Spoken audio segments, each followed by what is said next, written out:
David. Yeah, I mean, the first question and the last really are about politics.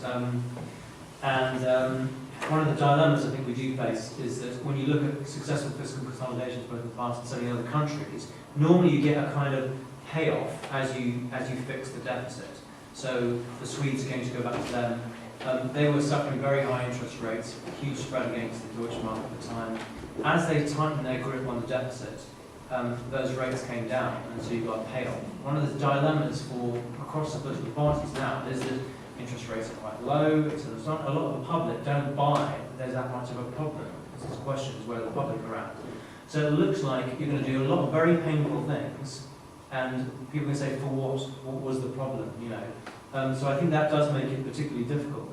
The issue about Gordon, of course. Well, of course, senior civil servants can, or indeed cabinet colleagues can say no to these things. They can write a letter essentially to a minister saying, we don't agree with this, and you have to direct this. Well, of course, Gordon would have made that direction.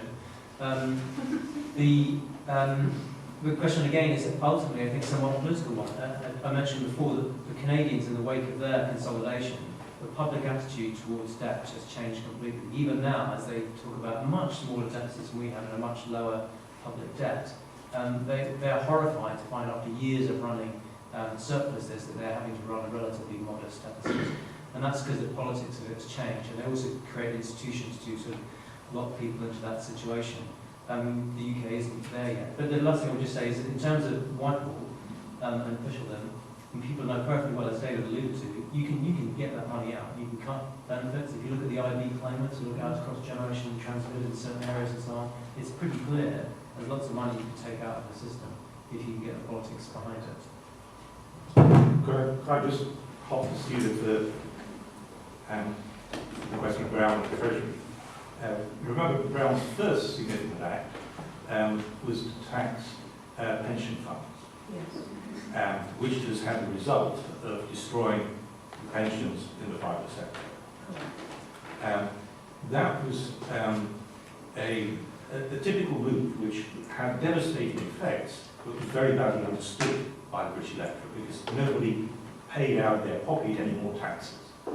They gutted their pensions, but nobody noticed. The Treasury did notice. The Permanent Secretary of the Treasury argued furiously that this was a disastrous policy, and he did exactly what you suggested. He put it on in writing. And there, in 30 years' time, you find in the file the letter which says, this is a disastrous policy. The consequence of that was that Brown gutted the Treasury of all its senior experienced staff. I think we've got time for 3 quick questions. So this gentleman here, a gentleman in the back with his hand raised, and then Lisa. And keep your questions very quick. Yes, a very short question, but properly complicated. Why is the balance of trade deficit so liquidatious these days when it was so important in the subject? Okay, the gentleman in the back. Yes, Paul, I've got a suggestion, perhaps a little bit like that. Instead of buying assets, which was your proposal, my suggestion would be the opposite, to sell assets. The German solution, selling Greek islands. I mean, we've got the Isle of Man, we've got the Isle of Dogs, we've got the Chesapeake, but I don't think they're going to get us very well. So my suggestion is we solve a lot of problems at the same time by selling Ulster to the Republic of Ireland. The only problem is the Republic of Ireland are in worse shape than we are. This question is direct to Linda.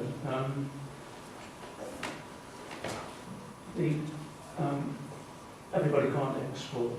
So where does the growth come from in the global economy that Britain might benefit from? In the post-war period, it was advised from the IMF to cut back deficit countries, but never for the surplus countries to expand. My question is, how can you persuade the 2 huge surplus countries, China and Germany, to increase consumption, which would benefit many countries and could make?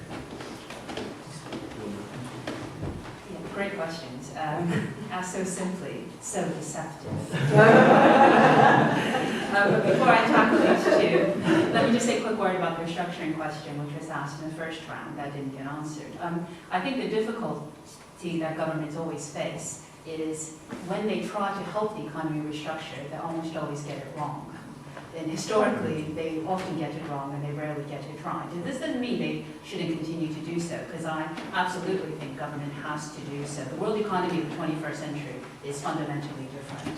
The global labor force doubled in the early 1990s when China's open door policy took off. India turned outward after the 1991 balance of payments crisis. Eastern Europe rejoined Western Europe. We now have 3 billion laborers in the global labor force. So for us to compete on wages is no cost. It's not realistic. But so we want to rebound towards industry, and we've already lost 5% of output because of the collapse of the financial sector. It's happening now.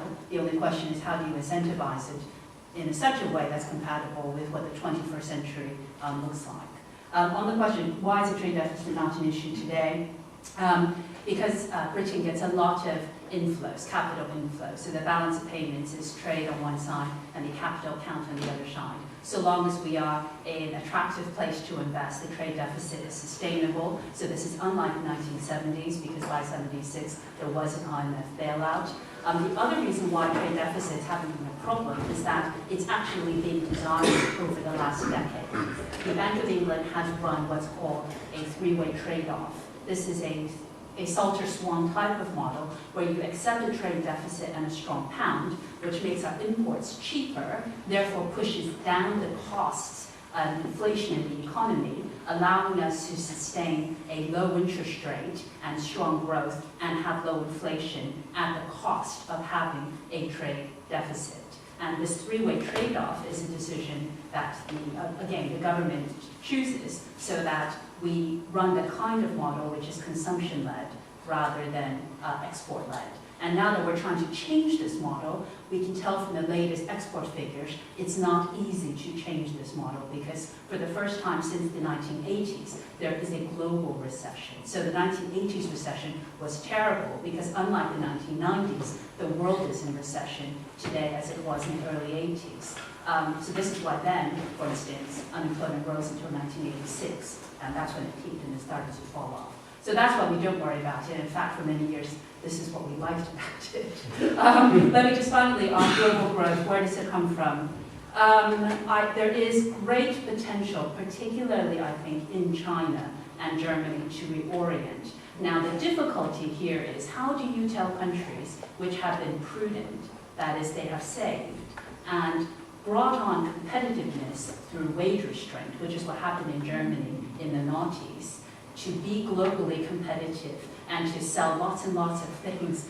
To tell them that's not the right model is difficult, but there are downsides to being excessively export-oriented. So the other side of competitiveness through wage restraint is low incomes. And the reason why consumption is a low share of GDP in Germany and China is because income growth hasn't kept up with overall GDP growth. So consumption doesn't rise very much as a share of GDP.